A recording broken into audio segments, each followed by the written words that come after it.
when World War II broke out, I was aged about 24. I was 24 when I was elected into a fellowship in King's College, Cambridge. And about the same time, I was called up. Taking the stand of a conscientious objector, I agreed to do non-combatant service. All that was a tremendous emotional crisis for me, because every member of my army, of my family that I've ever known, has been an officer in the British Army. So I was definitely departing from tradition. I mean, it was a departure from tradition when I became a philosopher, but worse still when I became a conscientious objector. But worse was still ahead for my family. They didn't know it, because when I was drafted or called up into the army, my one big question was, what will I take with me to read? Because up to that time, I'd have one of the largest libraries in the world at my back door.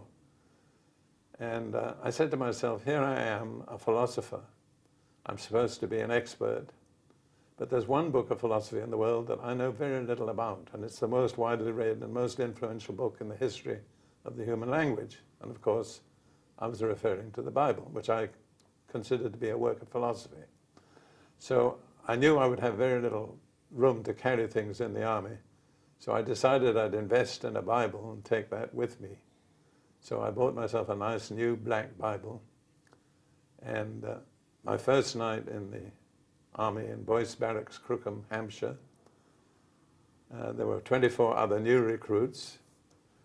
And I thought, well, where do you start to read the Bible? And I said, you know, like any other book, you start at the beginning. So my first night in the army, sat down on the bed, pulled out my Bible, and started reading Genesis chapter 1, verse 1.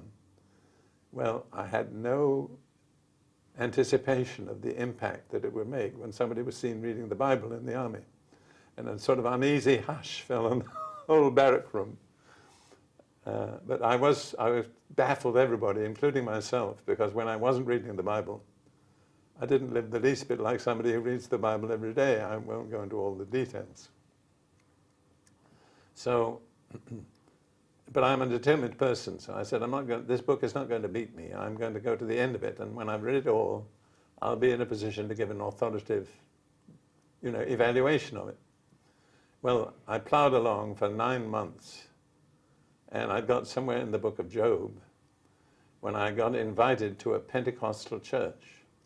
Now, I had never heard of Pentecostal people. As a matter of fact, I don't think I'd ever heard of Baptists, to say the truth. I knew there were some people called Methodists who'd made trouble early on in British history. And of course, I was a member of the church, the Anglican Church, the Church of England, as they used to call it. But anyhow, this soldier came to me and he said, I'd like you to come with me to a place I've found Sunday afternoon. And because it was Sunday afternoon and he was rather apologetic, I concluded it was a church. So I said to him, well, I want to tell you I don't believe in religion, but I've got nothing to do on Sunday afternoon, so I'll be happy to come. So we went to this Pentecostal church, and I mean, you have to know, I'd never even heard of Pentecostals. And it was different. There's no denying that. They sang from red hymn books, and they clapped their hands, and when they came to a chorus, they repeated it. I mean, it was a culture shock for me. Anyhow, I had made up my mind. But what I really wanted to know was, did the preacher know what he was talking about? And I had been trained to analyze and criticize for years. So the preacher actually had been a taxi driver before he became a preacher. But anyhow, he took his text from Isaiah chapter 6. The year the king Uzziah died, I had a vision of the Lord, saw him in his glory, Isaiah said. And he said, woe is me, for I'm a man of unclean lips, dwelling in the midst of a people of unclean lips. And when I heard that phrase, I said to myself, no one ever described you more accurately than that. A man of unclean lips, dwelling in the midst of a people of unclean lips, because no group of men in the world excel the British Army for uncleanness of speech. So after that, he had my attention. I thought, he must know something I don't know. And he was one of these preachers who didn't stick with any particular theme or period of time. And he was going up and down the Bible, and I was getting a little dizzy following him. But he got to a stage where he was talking about the shepherd boy David and King Saul, and some sort of interview between them. And he emphasized the fact that King Saul was head and shoulders taller than the rest of the people. So he did this rather vivid dialogue between the two imaginary persons. And when he was speaking in the category, in the person of Saul, he jumped up on a little bench and looked down at where he'd been when he was speaking as David. And I was following all this intently. But while he was on the bench speaking as Saul, the bench collapsed. He fell to the floor with a loud thud. And I mean, if you'd been planning something to impress a Cambridge philosopher, you would have left that part out. But as a matter of fact, I said to myself, no matter how strange this all is, he's got something I don't have. So then they came to quote the appeal. And you'd have to know, I'd never been in a church where people made appeals or asked you to do anything so embarrassing as to put your hand up in public. And I couldn't understand what they were appealing about, but it got something to do with what had been happening to the man. So I sat there in this stony silence. There was no background music in those days. And two voices were speaking, inaudible voices, one in each ear. And one voice said, if you put your hand up in front of all these old ladies, you look very silly. The other voice in the opposite ear said at the same time, if this is something good, why shouldn't you have it? And I was absolutely paralyzed. I could not decide which voice to respond to. And then a miracle took place, a real, literal, physical miracle. I saw my own right arm go right up in the air, and I knew I had not raised it. Somebody had raised my arm. And I tell you, talk about being emotional, I was frightened. Thought, what have I got into? Well, that was all they were waiting for, this one soldier in uniform to raise his arm. After that, they went ahead with the rest of the meeting. Nobody came up to counsel me or inquire about why I did it. But there was an elderly couple in the congregation who kept a boarding house.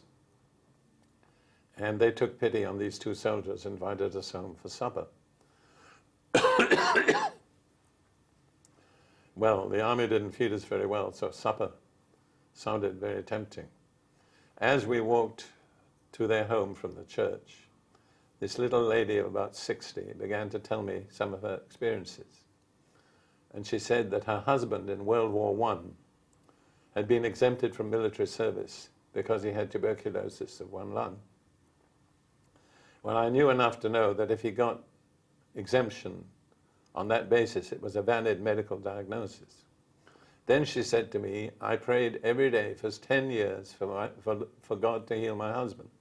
And that staggered me. I couldn't imagine anybody praying every day for 10 years for anything. Then she said, after 10 years, I was in the parlor. If you know Britain, you know what the parlor is. Praying by myself. My husband was sitting up in bed, coughing up blood. And as I was praying, an audible voice spoke to me and said, claim it. And she said, I answered out, Lord, I claim it now. And at that moment, her husband was instantly and completely healed in the bedroom. So I said to myself when I heard this, maybe this is what I've been looking for all my life. Well, we went there and we had a very good meal. They prayed at the beginning. When I said to myself, this is part of the whole package deal, goes with the rest. There were about 7 people around the table. At the end of the meal, without any preliminaries, they started to pray again. And they were praying one by one around the table. And I looked and I saw my turn was coming quickly. And I had never prayed out loud in public. I had no idea what to say. When my turn came, I opened my mouth and I said, Lord, I believe, help mine unbelief. And my mouth shut like a trap. I couldn't say another word. And that's probably the best prayer I've ever prayed. Well, in this strange jargon that they used, somebody mentioned at the supper table, there's going to be a revival in the Assemblies of God on Tuesday. Well, I didn't know what a revival was, and I never heard of the Assemblies of God. But I said to myself, if it's the same thing, I better be there. So I was there, same sort of people, different building, different preacher. And he took his text from the statement in Genesis, Enoch was not, because the Lord took him. And he was one of these preachers who believed in making things very vivid and up-to-date. So he described how the CID, if you know, the police, came out with their tracking dogs to trace Enoch, who disappeared. And they followed the scent to a certain point, and then it ceased. So they concluded he must have gone up.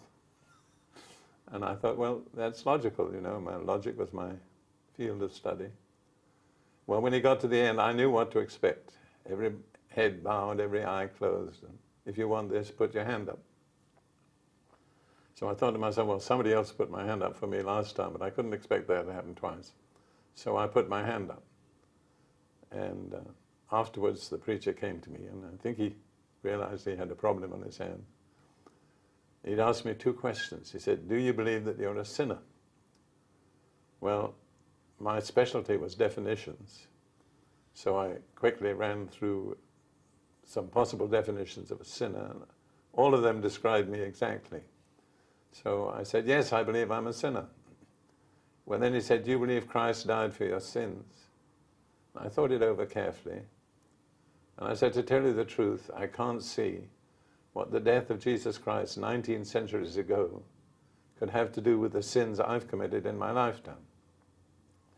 And I think he was wise. He didn't argue with me. I'm sure he and others prayed for me. Well, after that, I felt like a person suspended between 2 worlds. I'd stepped out of my familiar world, but I hadn't stepped into any other one. I was suspended. And the sort of inner pressure increased. Came about Thursday or Friday of that week, and I don't remember which. I made up my mind, I'm going to pray until something happens. I had no idea what I expected to happen. Well, we were billeted in a hotel on North Bay in Scarborough in Yorkshire. And I shared a room with one other soldier who was a friend of mine. We had no furniture, just 2 straw mattresses on the floor. But we had picked up a little folding, backless canvas stool, you know, the way soldiers pick things up if they see them.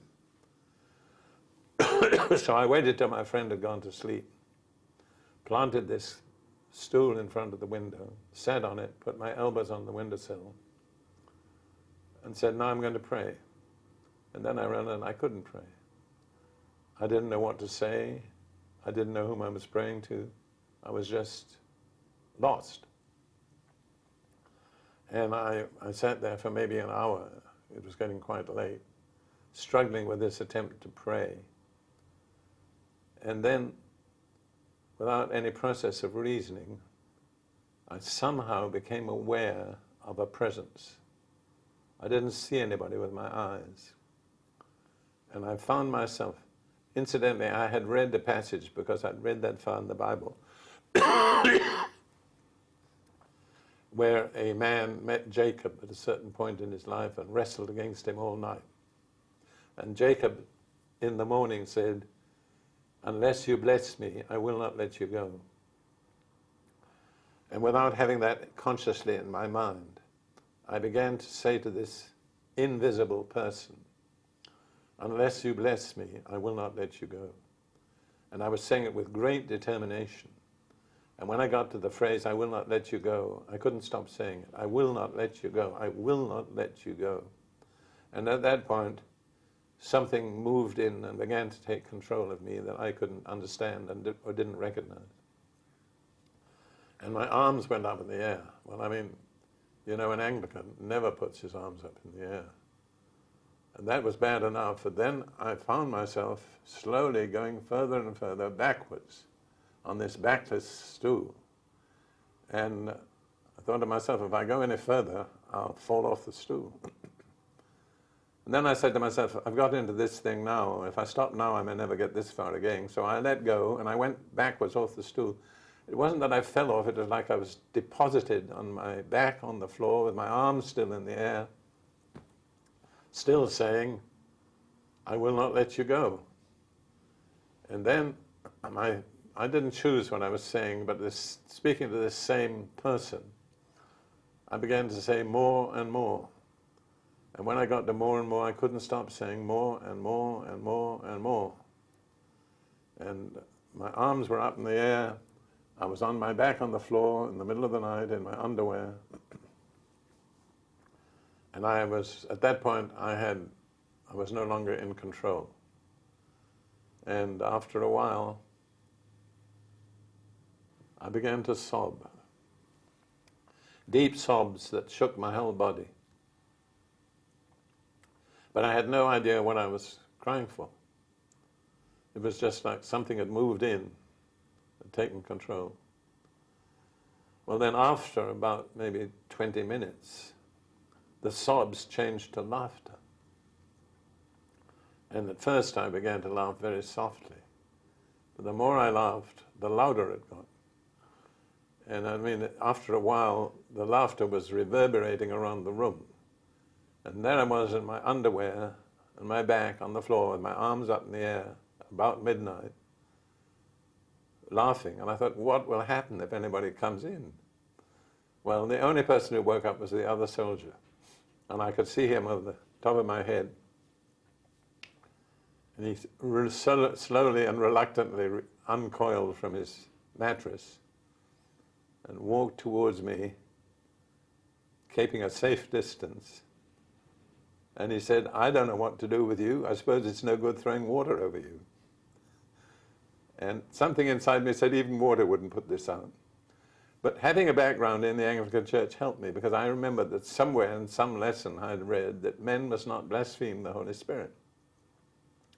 And without any process of reasoning, quite contrary to all reasoning, I knew that what was in me was the Holy Spirit. So I thought I mustn't make things difficult for him. So with great difficulty I got on my hands and knees, crawled to my mattress, got into it, pulled the blanket over my head, and went to sleep, but still laughing softly.